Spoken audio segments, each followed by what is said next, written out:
Hey guys, and welcome back to this channel. In this video, I'll be showing you guys how you can create this text reveal edit on CapCut PC. So copy and paste your video and remove background on the second one like this. While that's removing the background, I'm just going to add a text underneath that video.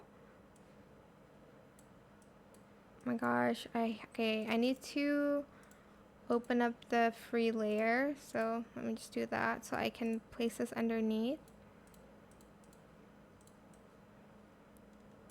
You can type in whatever you want, of course. I'm just going to type in text reveal, and again with the font you can use any font that you want to. Right click on the text and create compound clip, and then go to video and go to mask, and you're going to add in the split mask, and you're going to split it this way. Sorry.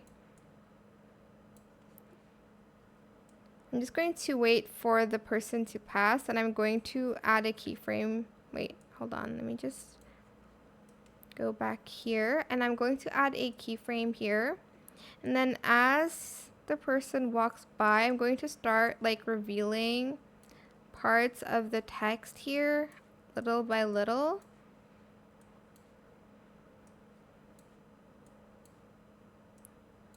Like this,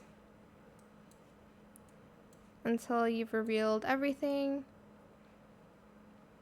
like that. And yeah, that is pretty much it. Really, it's super simple to do. I hope this tutorial is helpful for you guys. Don't forget to like, comment, share, and also subscribe to this channel if you haven't done that already. If you have any more questions about this video, just leave it in the comment section down below. I will try my best to answer them all for you guys. And if you found this video helpful, please click the thanks button as well. That is it. Thank you so much for watching. Bye.